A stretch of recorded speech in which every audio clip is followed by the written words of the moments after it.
Now we definitely think of Washington as the evergreen state, and conifers are common in the mountains, but just as common in the mountains and even the foothills and the valleys all over the place are the members of the rose family. So in this one little place I have rose bushes right behind me here. We're in the early fall, so things are going dormant. I have Oceanspray here. The camera is under Serviceberry or Saskatoon, and then just over here we have Antelope-bush, which you'll find a little more commonly in the shrub steppe. Also, all the members of the cherries, pears, apples, peaches, most of our fruit trees are also members of the rose family. So it's kind of hard to understate the importance of the rose family, at least in Washington state. We won't really be able to use the vegetative parts to help us tell the difference between the plants, but the flowers are pretty distinctive. These 5 free petals with lots of stamens. Let's take a closer look. So we have plenty of native roses and others in the rose family.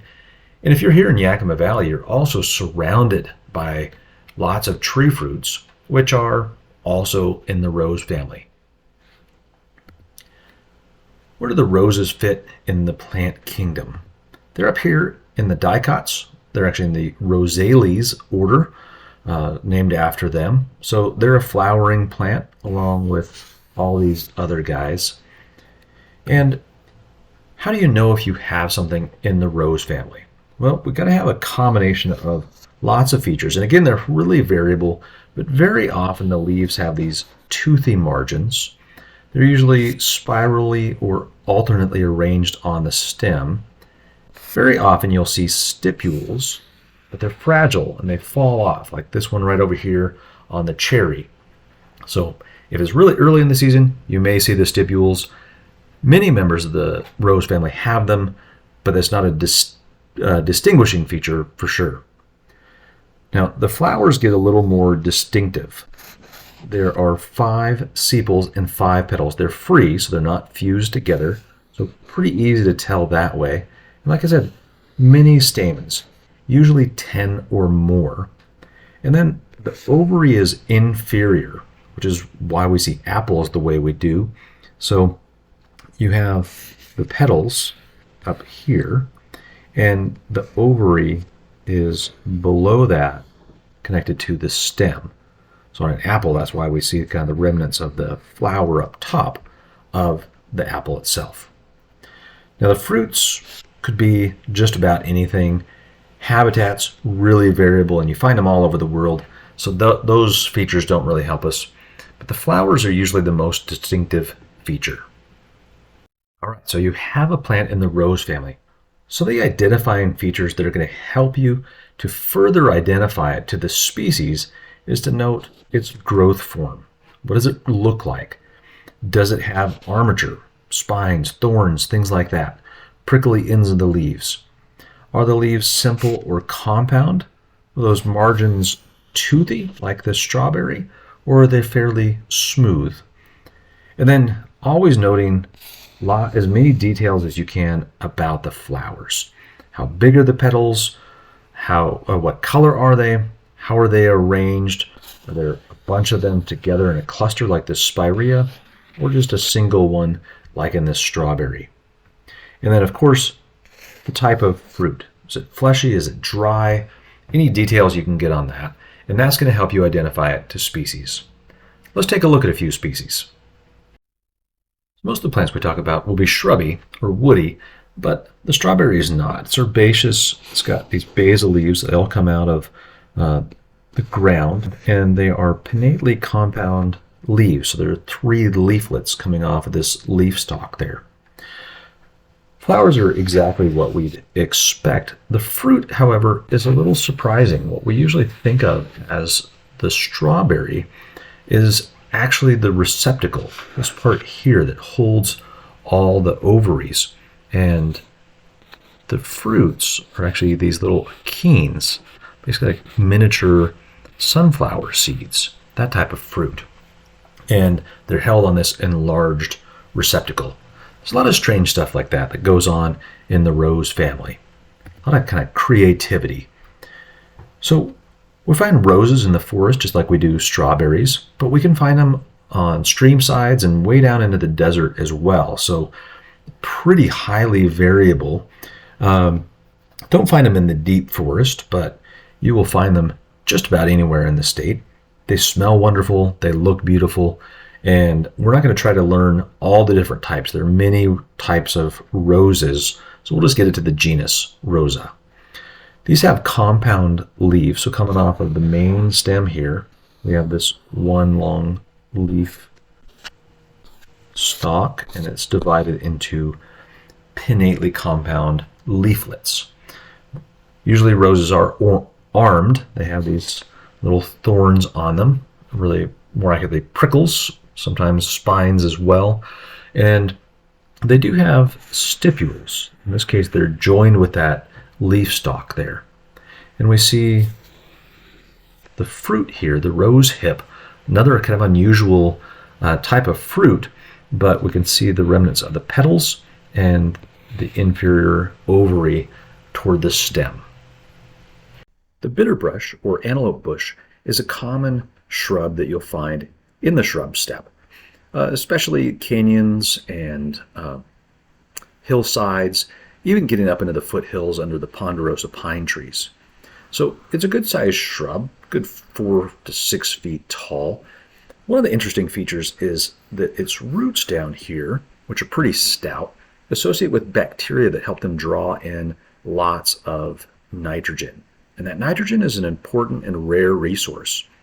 It allows it to put that into its leaves, which are pretty distinctive, kind of dark green on the upper side, and they have these 3 lobes at the end that are pretty distinctive. And the underside, which you can see here, is kind of white and fuzzy. You can also see it down here in this lower picture. So they kind of stick out as pretty identifiable. But those leaves contain lots of nitrogen, which contain proteins, which are really important to all the plants and animals. So really important browse plant in the area for animals to eat. The flowers here, pretty distinctive rose-like flowers, kind of cream-colored 5 petals. They are pretty fragile, fall off quickly, so you don't see them very much, just kind of for that brief period. And those mature into these achenes, which have kind of a weird reddish fluid when they're fresh, and then just a hard seed inside. They are, just like the leaves, extremely bitter, so don't recommend nibbling on those unless you're desperate. So there's the bitterbrush. Spirea is a beautiful and fairly showy plant, at least when it blooms. And you'll find it in the wetter areas of the shrub steppe, really all the way up into these alpine meadows, like you see here at the base of Mount Rainier. But this one is a pretty variable one. We'll just learn it to genus. It has simple leaves with usually toothy margins, so those are pretty distinctive. As a shrub, it can be really low, like this stuff you see growing here in the alpine meadow. These guys, the hardhack, get quite a bit taller, maybe 4 or 5 feet tall, but they all have these clusters of white or pink flowers at the ends. And there's lots and lots of them. They're pretty tiny. See it better here on the picture on the right. And that's kind of the distinctive feature of these. They're so attractive. They're planted as ornamental around the valley fairly often. There are some that are not quite as showy, although you get a better look at maybe those toothy, simple leaves here. So these have white flowers, but all those mini anthers that are so common in the rose family just stick out and give them a really sort of soft, fuzzy appearance to the inflorescence. And those then lead into the fruits, which are just 5 simple follicles from each flower with a few tiny, tiny seeds in each one. Oceanspray is one of those interesting plants. It's such a big shrub. We see it over here on the left. It has kind of a generic appearance, and so it's easy to overlook, even though it's really good size. So if the elk are browsing it, it'll be mowed down to 3 feet tall, but it can get up to 12 feet tall on these pretty stout branches with just smooth gray bark. And the leaves, very toothy, simple leaves, and the tops have those veins that are just in nice V shapes, and they're indented into the blade of the leaf. So that makes it pretty recognizable. It blooms for a good long period of time. We can see that here on the upper right, these big sprays of white colored flowers. From spring on into summer, you'll see this plant blooming here and there. And that's when you really know you have it. That's where it gets its name. It kind of looks like a wave crashing and this foam coming up out of it. And these decorate the whole top of the plant. Eventually they dry out into these just dry fruit clusters that remain there the rest of the year, giving you a clue as to what it is. And then eventually in the fall they lose those and the leaves as well. So Oceanspray, pretty important plant in the forest. One of my favorite plants is the Serviceberry or Saskatoon. You see it growing here in the shrub steppe. It'll grow pretty commonly there on the hillsides and canyon bottoms. And it will also get up into the ponderosa pine forest as well. It's a good sized shrub, almost tree-like, 10 to 20 feet tall, and has these sort of reddish brown stems that are really quite stout with the smooth bark. In the spring it blooms these really healthy sized, like 1-inch long white petals, nice and strap shaped. And so those are really lovely sitting against these dark green leaves. They're these wide ovals that get lost later on in the fall. But the flowers give rise around June, which gives it another name, which is Juneberry, to these pretty big berries, technically a pome, which is a different type of berry, like an apple. And so there's quite a few seeds here in this big juicy berry. You can see the remnants of the sepals on the top, showing you that it's an inferior ovary as well. And these are, again, a very important food source for both humans historically and wildlife as well. So there is the Serviceberry or Saskatoon. The chokecherry and other cherries are related to the cherries that we grow here in the Yakima Valley so commonly and throughout Washington state. Same genus, Prunus, is there, and they have a lot of similar features. These cherries, though, as tempting as they might look, just smaller versions of the little paired cherries that we get off of trees, are pretty acrid. So unless you dry them out or boil them, they're not the tastiest things to eat right off the bush. So one of the interesting features of cherries, and you may have noticed this on ornamental cherries, is the bark right here. So it's gray or sometimes reddish, but it has these little white spots all over it. Those are called lenticels, and that's how the air gets in and out of the bark to feed that living tissue. The leaves are these long ovate shaped things with a pointy tip at the end. And over here on the right, you can see just little tiny serrations on the edge. So look for those, and there's a good chance you have a cherry. Another good feature to look at is the stipules that fall off pretty early at the base of every leaf, and also these guys right here, these little glands right at the base of the leaf blade. And if you see one of those, there's a real good chance this is a cherry. Now the flowers are all pretty similar on cherries. They vary in size and arrangement, but usually white petals with lots of anthers sticking out the top. And then of course the cherry itself, which is a drupe in terms of a fruit, a single seed. And in this case, unlike a lot of the other ones in the rose family, this comes from a superior ovary. So we don't find the remnants of any sepals or petals at the top of the plant. It's smooth. So there's the chokecherry. One of the big groups of plants is Potentilla, the cinquefoils. Now this name is kind of interesting. Cinque or cinco, which means 5, and foil, which refers to the leaves. These are plants with 5 leaflets, either pinnately arranged like this, where you have 5 leaflets. Sorry, a little sloppy there. Or sometimes palmately arranged like this, almost like a lupin, where you have 5 leaflets spread out, kind of like the fingers of a hand or paw. So that's where it gets its name. It has these usually yellowish rose-like flowers. not very exciting fruits, but these are herbaceous plants that you'll find from the shrub steppe all the way up into alpine areas pretty commonly. Now, a lot of times we meet a genus like this one, Rubus, and I just talk about it in general, but this one is important and fairly diverse. It includes brambles, blackberries, and raspberries. So let's meet Rubus and a few of the members here. Of course, one of my favorites is the Thimbleberry. Kind of a cute name. It's a little bit different in terms of its plants. Look at these big leaves. You'll find this growing in the shady, kind of moist areas of the forest. These huge, white, very classic rose-like flowers. And of course, the berries. These are bright, bright red.